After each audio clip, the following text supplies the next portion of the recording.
Alors, je vais faire cette petite annexe que je vais essayer de faire aussi courte que possible. On ne va pas finir cette fois-ci, mais on va faire le maximum sur l'algèbre multilinéaire. Le but est triple.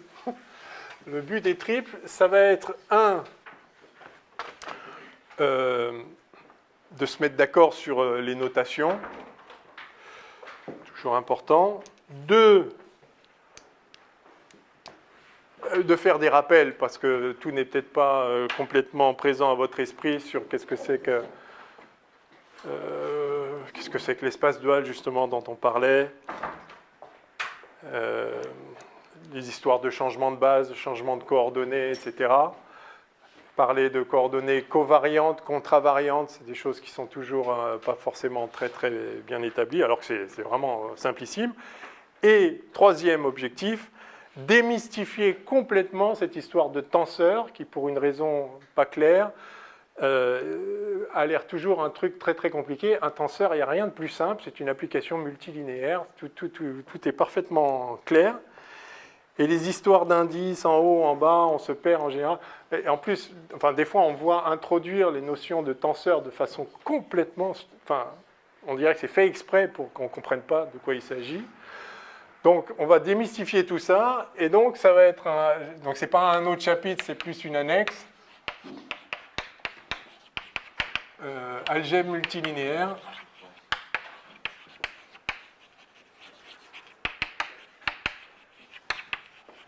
Donc vous avez tous fait de l'algèbre linéaire, je vais quand même être très rapide là-dessus.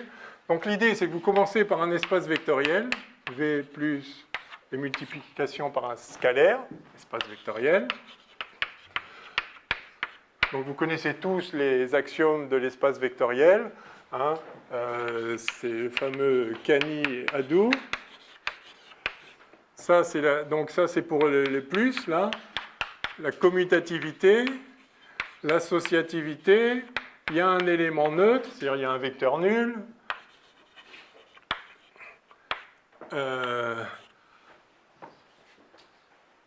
Et qu'est-ce que c'est ce I?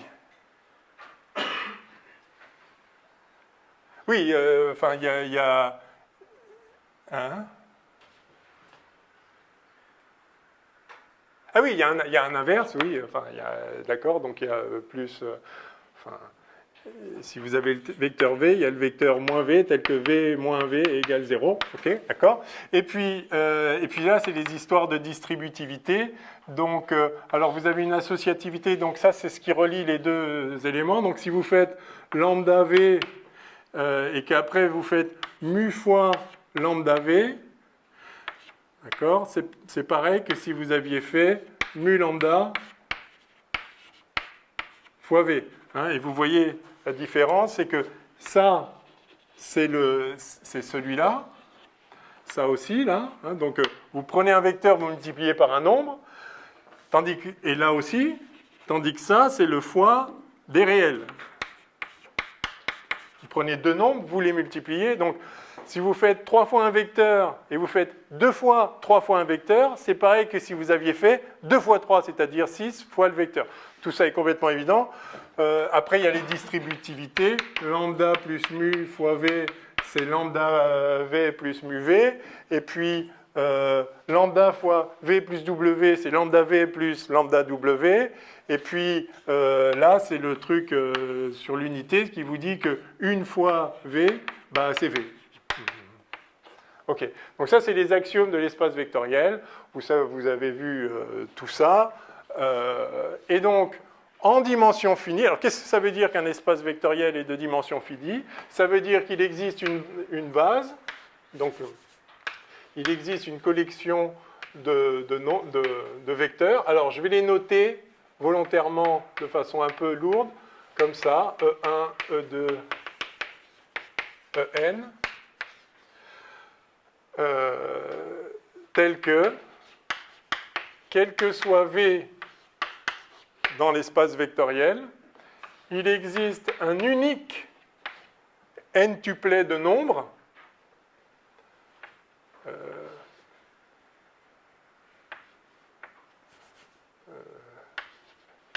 V1, Vn, tel que V, c'est la somme de I égale 1 à N de VI, EI.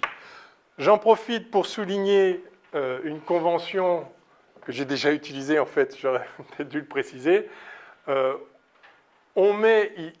C'est une très bonne idée de se tenir à la règle que vous mettez les composantes d'un vecteur avec un indice en haut.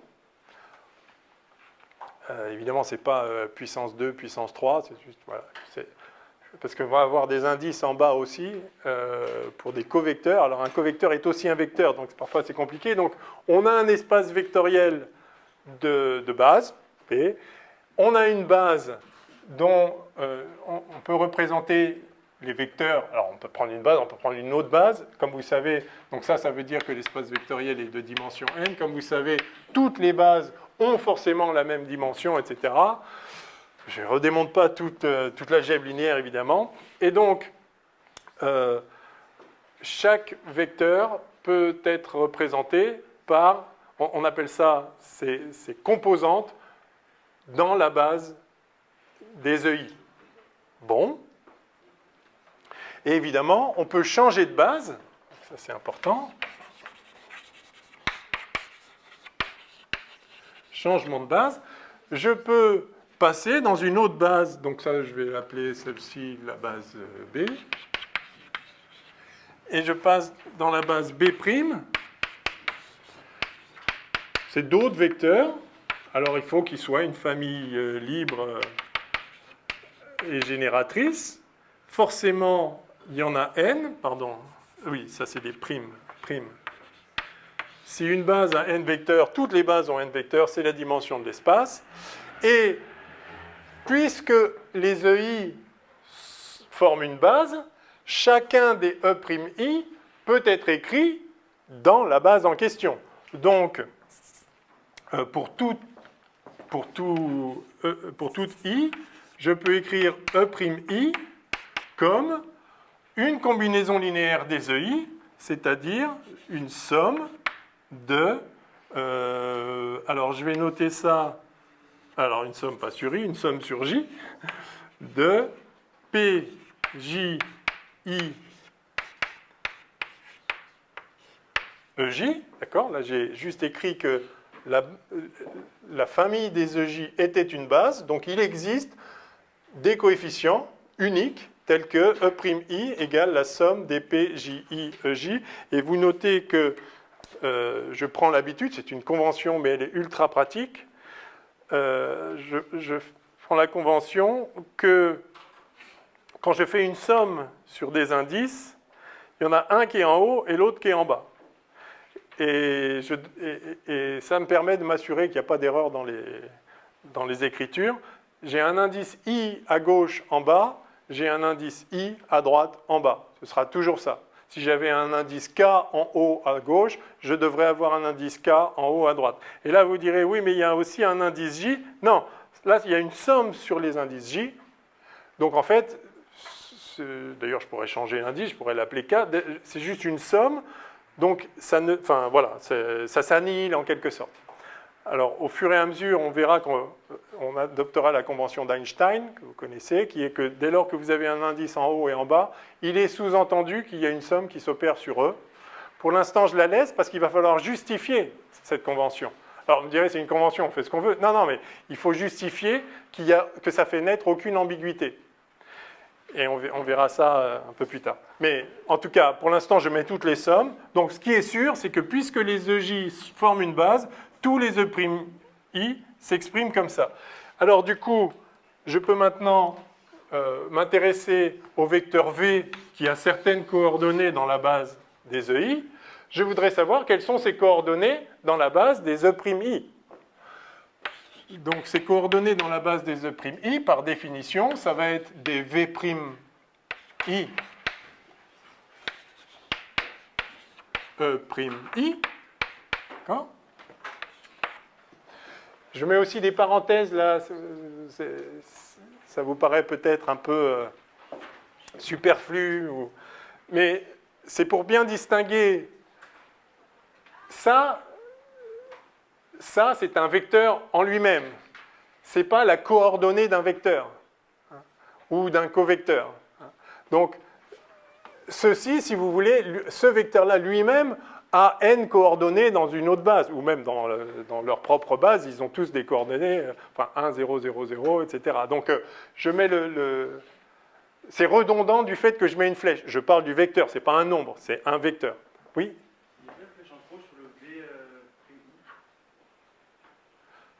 Là, oui. Hein, c'est ça? Sur le V', à droite. E'. Ah, là, oui, oui, merci, c'est là. Oui, oui, merci. Effectivement. Donc ça, ce sont les nouvelles coordonnées dans la nouvelle base. Et pour savoir comment elle s'est reliée aux anciennes coordonnées, bah, il suffit de dire que ici, là, donc j'écris E'(i), je dis ce que c'est, et donc je vois que ça, c'est somme sur i, somme sur j, des V'(i), P, J, I, EI. D'accord? J'ai rien fait, j'ai juste remplacé l'expression des primes par des pas primes, enfin, en fonction des pas primes. Et donc, maintenant, je reconnais que bah, tout ça, c'est justement VI. Hein, puisque c'est la somme sur I de un certain nombre fois EI. C'est donc les coordonnées du vecteur V dans la base des EI. Par conséquent, je vois que j'ai VI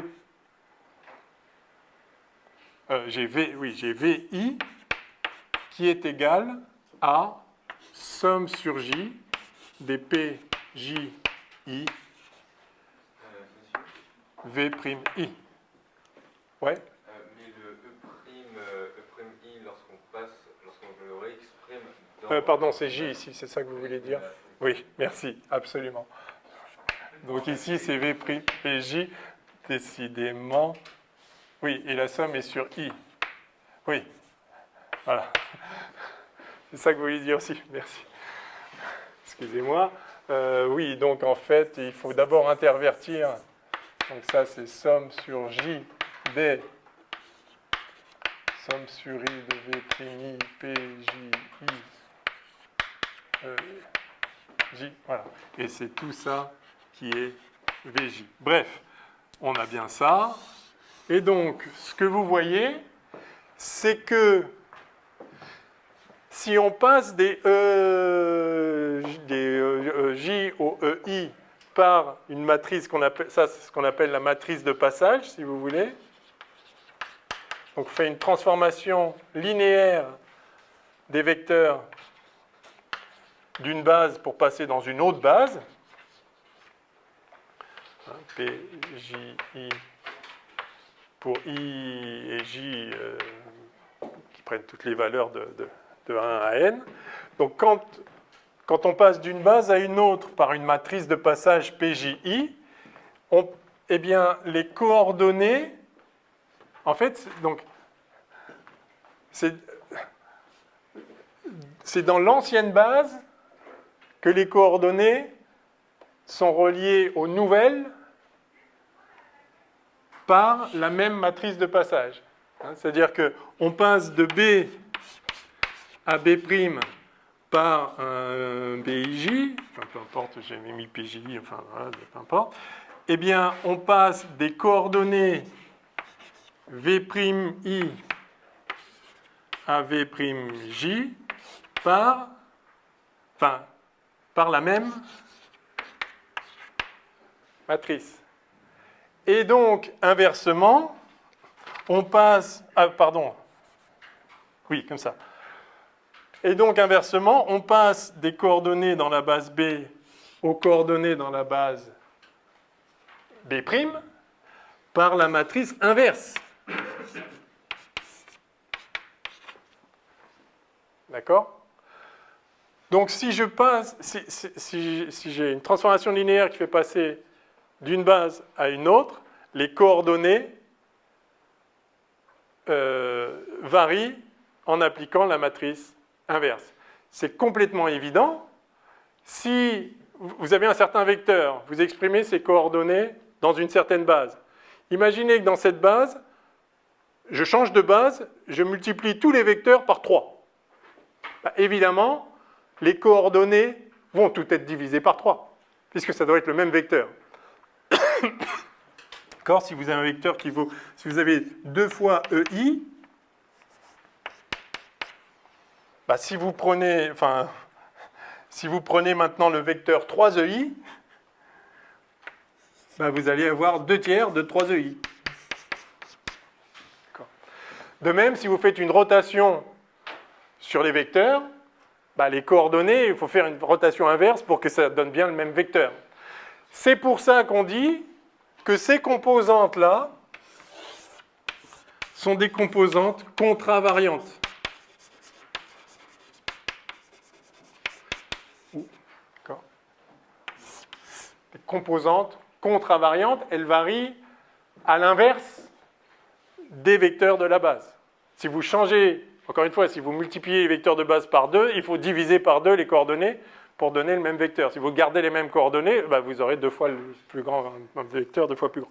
Tout ça est complètement évident, mais ça, d'abord, ça explique ce terme-là, que vous entendrez beaucoup, parce qu'on parlera beaucoup des composantes covariantes, composantes contravariantes. Et c'est pareil, en général, c'est pas toujours explicité, il n'y a rien de mystérieux derrière. Les composantes d'un vecteur varient à l'inverse de la base. D'accord ? Tout simplement. Donc on appelle ces composantes contravariantes. Très bien. Quelle heure est-il ? OK. Et donc, OK, voilà. Donc ça, c'est le changement de base dans un espace vectoriel quelconque. Ce sera vrai aussi dans TPM, et on verra quelles sont les matrices de passage, bien sûr. OK. OK. Alors, maintenant, on peut définir aussi... Donc c'est, oui. Les doubles T dans un, c'est distributivité et l'autre, c'est l'autre distributivité. Donc il y a celle-là, et puis il y a lambda facteur de V plus W. D'accord ? Donc ça donne lambda V plus lambda W, et ça donne lambda V plus lambda W. Donc il y a les deux distributivités. La multiplication par un scalaire sur la... Pardon. Oui, sur l'addition et l'addition... Enfin bref. Ouais. Du coup, ce que l'on appelle covariance, c'est quand ça varie en même temps que les vecteurs de la base. Donc le vecteur lui-même, du coup, est covariant. Parce que si on change, par exemple, si on dilate les vecteurs de la base, le vecteur lui-même, du coup, est dilaté aussi. Oui, alors, on parlera de coordonnées covariantes quand les coordonnées se transforment de la même façon que les vecteurs de base.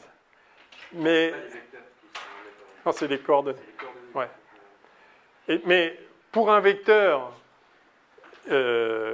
qu'on écrit, enfin, qu'on développe, c'est le mot que je cherchais, pour un vecteur qu'on développe sur une certaine base, les coordonnées du vecteur, c'est-à-dire les composantes du développement, sont contravariantes toujours, parce que, enfin, c'est évident, encore une fois. Alors, ce qui est convariant, ça va être les coordonnées d'une forme linéaire, donc dans l'espace dual. C'est ce qu'on va voir tout de suite. Ah, c'était ça aussi, d'accord. OK, donc ça c'est bien. Alors, le cœur de l'algèbre linéaire, c'est d'avoir des fonctions linéaires. Enfin, c'est de pouvoir faire des combinaisons linéaires entre les éléments de l'ensemble. Et il y a une notion donc de fonction linéaire.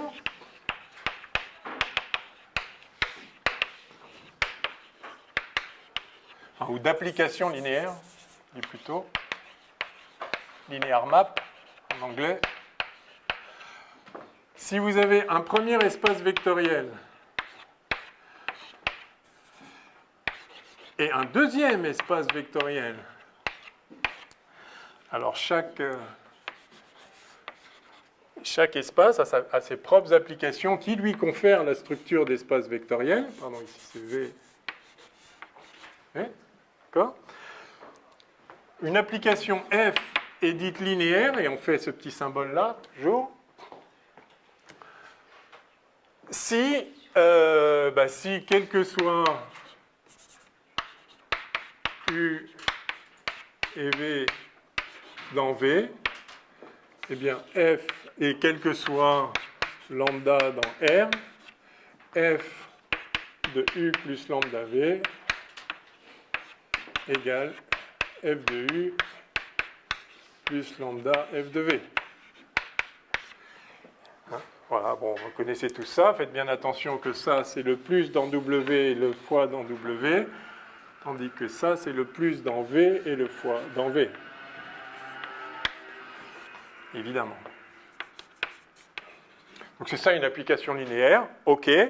On peut montrer que l'ensemble des applications linéaires d'un espace sur un autre, qu'on note ohm de V W, donc ça c'est l'ensemble des applications linéaires de V dans W, ça c'est aussi un espace vectoriel, à condition bien sûr de le munir d'une addition et d'une multiplication scalaire.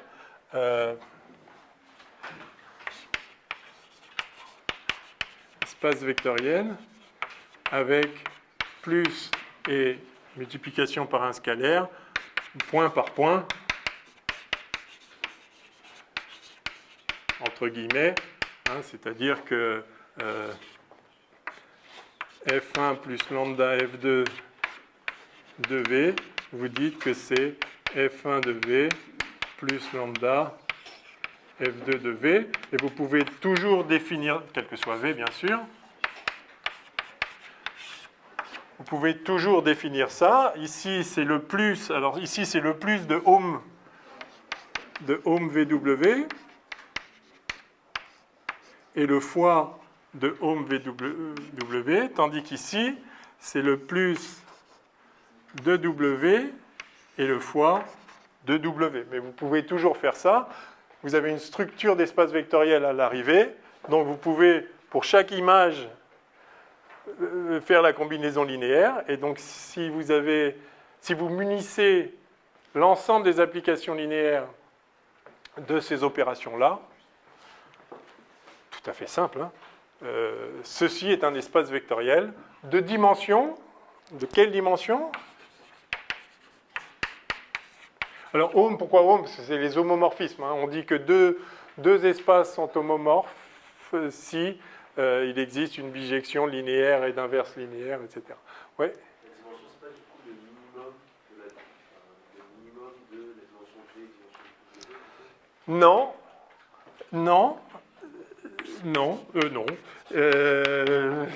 C'est quoi la dimension de ohm VW ?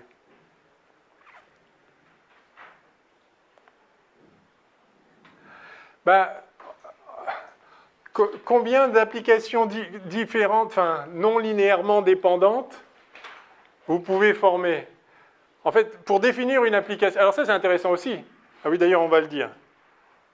Je laisse ça en suspens pour une demi-minute.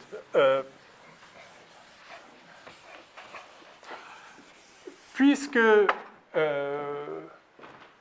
V est un espace vectoriel, et que F est linéaire, on caractérise entièrement F si on connaît l'image des vecteurs d'une base. D'accord ? Donc, si j'ai une base B qui est un ensemble de EI, I égale 1 à M, N, enfin ici, disons, dimension de V. D'accord ? Alors, F, quel que soit V dans V, j'ai F, donc il existe des V1, V2, Vn, tels que V égale somme sur I des VIEI. Et donc F de V, eh bien c'est F de somme sur I des VIEI. Et donc par linéarité, c'est somme sur I dVi f de EI. Et donc, si je connais l'image juste de n éléments, je connais l'image de tous les éléments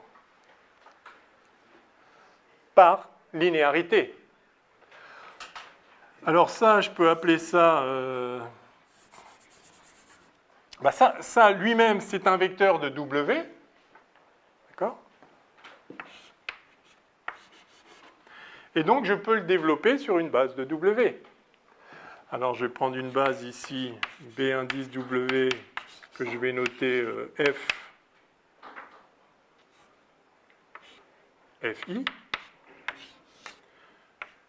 Pour I qui va de 1 à la dimension de W. D'accord ?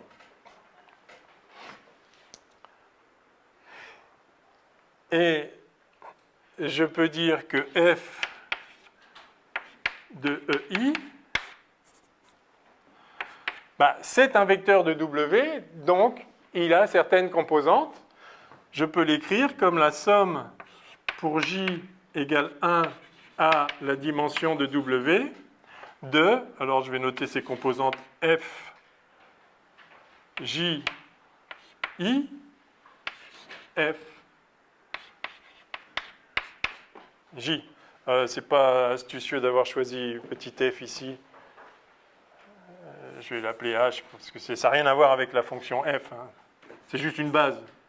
Je l'appelais F parce que les autres c'était E, donc c'était la lettre suivante. Mais bon, je l'appelle H. Okay, les vecteurs, une base de W.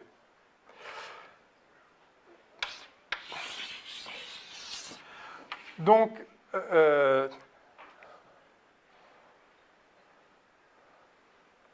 il y a autant de fonctions f que de choix possibles pour envoyer les vecteurs d'une base de V sur l'espace W, c'est-à-dire sur une certaine décomposition dans n'importe quelle base de W.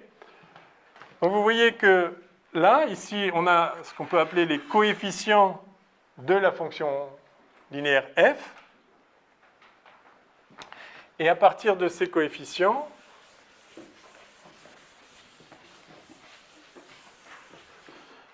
je peux écrire donc f de V comme étant le vecteur, donc c'est f de tout ça, donc c'est 1, si je remplace, ça fait somme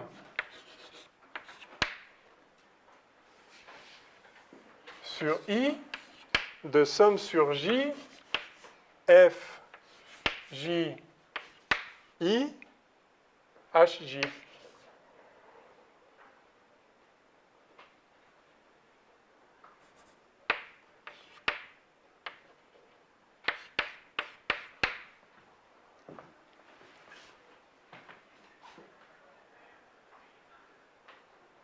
Et il manque des VI. Ils sont où les VI? Ils sont là. Ils sont là.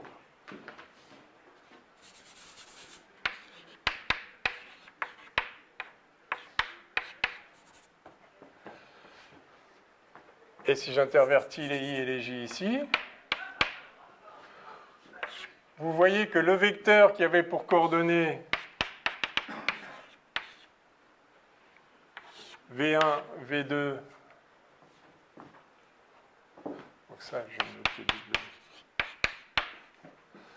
noter V1, pardon, V1, V dim N, dim V,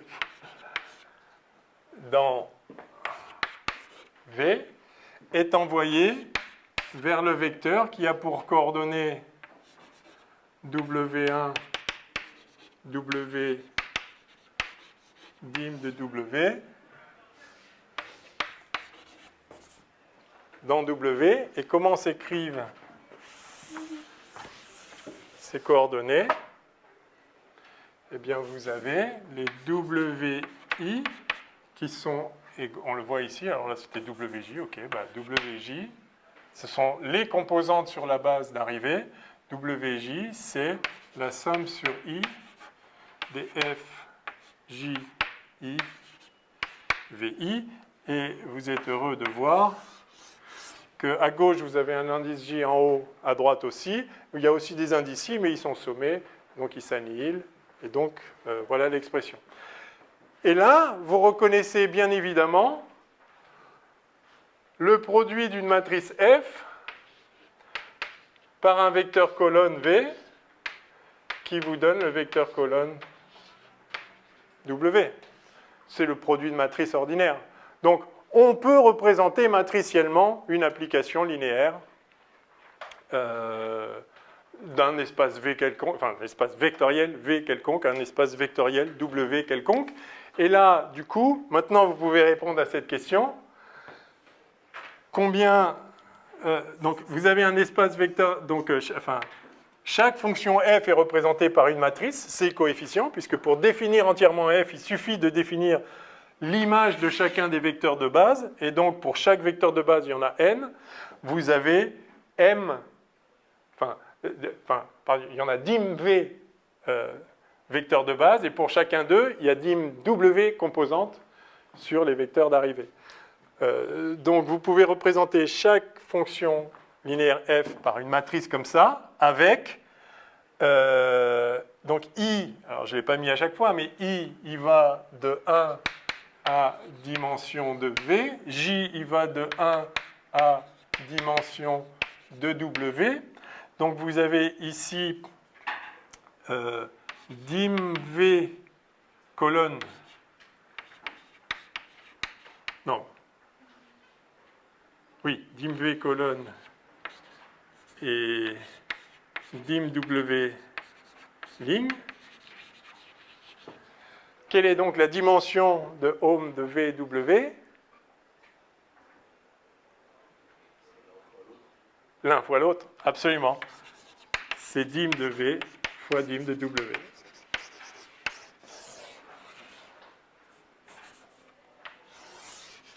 OK? Une base simple pour les matrices, c'est des 1 quelque part, c'est des 1 en I, J particulier, puis des 0 partout ailleurs. Et vous faites toutes les combinaisons linéaires de ça, et vous avez toutes les matrices possibles. Donc voilà, c'est évidemment...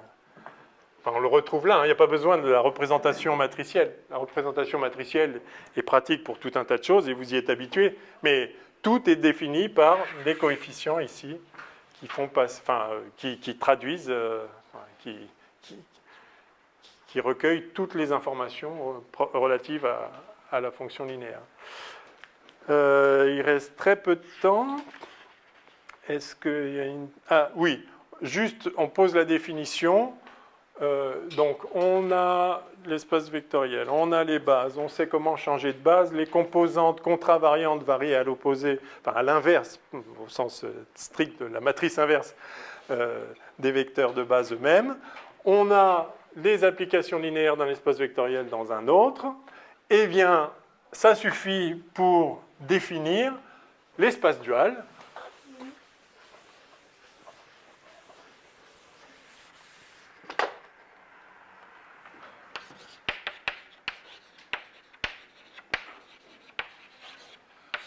Par définition, donc on a V plus fois espace vectoriel. Par définition,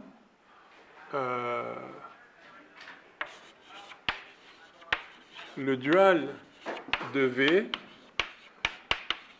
noté V étoile, est, par définition, ohm de VR.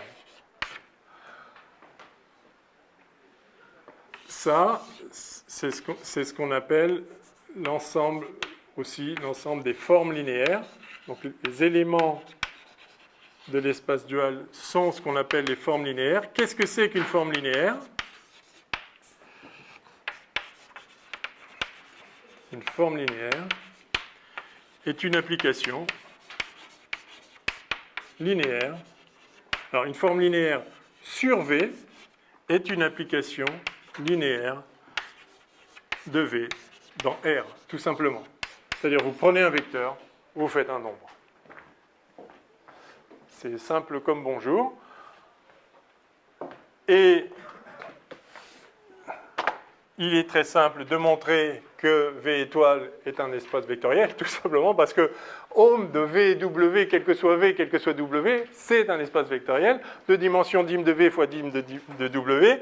Donc là, en l'occurrence, c'est un espace vectoriel de dimension. Enfin, c'est un espace vectoriel et dim de V étoile égale dim de V. Alors, je l'ai dit tout à l'heure, mais très rapidement, je suis en dimension finie, hein, toujours. Sinon, il y a des subtilités, il faut considérer les formes linéaires continues, etc. Donc, mais en dimension finie, il n'y a absolument aucun problème, et l'espace-temps est de dimension finie, on espère. Donc, il n'y aura jamais aucun problème de ce point de vue-là. Donc voilà, l'espace dual, et je termine là-dessus, c'est un espace vectoriel de dimension n. On peut définir une base sur lui, on peut définir n'importe quelle base, il y a une infinité, indénombrable, enfin non dénombrable de bases, mais si on se donne une base sur l'espace vectoriel V, alors il y a une base canonique qui peut être définie sur l'espace, enfin qui peut être associée à cette base sur l'espace dual, qui est ce qu'on appelle la base duale. Et je m'arrêterai donc là.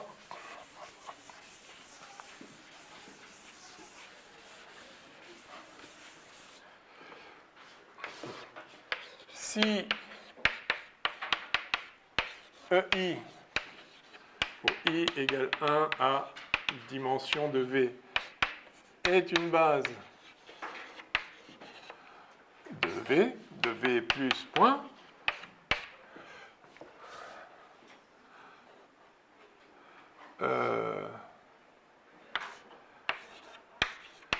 la base duale de V étoile plus point, alors le plus et le point sont le plus et le point, enfin la multiplication par un scalaire, de ohm V R. Hein, c'est-à-dire c'est l'addition point par point et la multiplication par un scalaire point par point, la même qu'on a définie de façon complètement générale sur ohm de VW. Hein. Donc, là, ça c'est important. La base duale, il n'y en a qu'une. Donc, c'est si la base duale est la famille de formes linéaires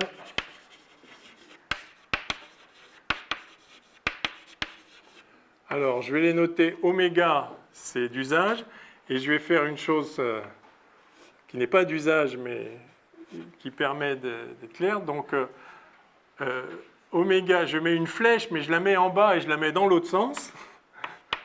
Alors ça paraît fou mais c'est pas fou. La famille de formes linéaires, ou alors je suis fou, ce qui est possible en fait. Mais, I égale 1 à dim V aussi, hein, puisque l'espace dual est de même dimension, dim de V fois 1, donc dim de V. Et donc la base duale est la famille de formes linéaires telle que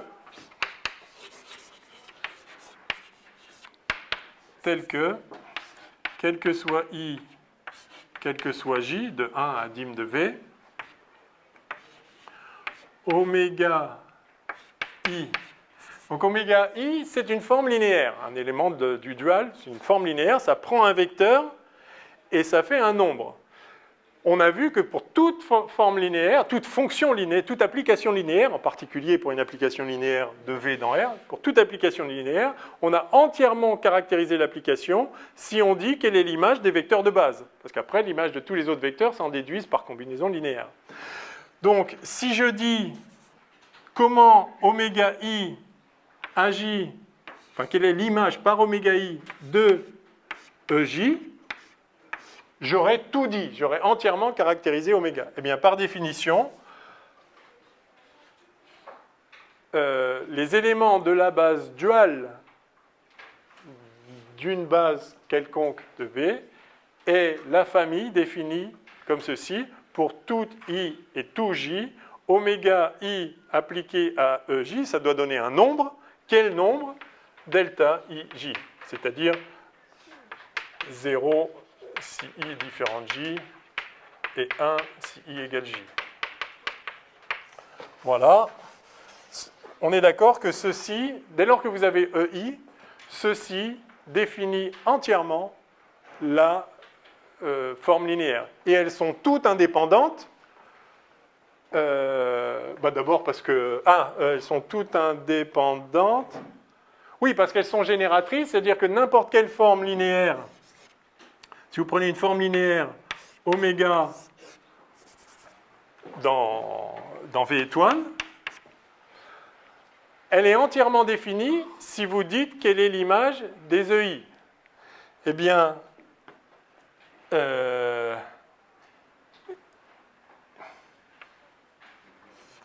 ne veux pas être trop long, donc on ne va pas le faire. On reprendra la prochaine fois. Vous pouvez écrire oméga de EI. Voilà, ce que je dis, c'est ça, c'est que oméga est égal à oméga de EI fois, et ça c'est un nombre, fois, alors je vais l'appeler ρ plutôt qu'oméga parce qu'il y a trop d'oméga. Ρ. Voilà, notez ça et on repartira de là. Oméga I somme sur I. Ceci est un nombre que je peux noter ρ I oméga I. Autrement dit, alors on montrera ça, enfin en fait ça prend une ligne. Vous voyez qu'on peut décomposer n'importe quelle forme linéaire sur les formes linéaires sur les oméga I. Donc, ils forment bien une base, enfin, ils forment bien une famille génératrice. C'est bien, il y en a n, et ça tombe bien cette dimension n, donc c'est une base, etc. Il faudra montrer ça, il y en a pour 2 secondes. Mais voilà. Donc, si vous avez une base dans V, il y a une base duale associée qui est définie par cette propriété-là. Et donc, on peut dire la base duale. Mais ça dépend de la base de départ, évidemment. Bon, eh bien, je crois qu'il faut qu'on s'arrête, hélas. La semaine prochaine, on fera les tenseurs et puis on va introduire l'espace cotangent. L'espace cotangent, c'est le dual de l'espace tangent. Donc ça va être simple, mais c'est pour ça que je passe un peu de temps à remettre les choses à plat. À la semaine prochaine.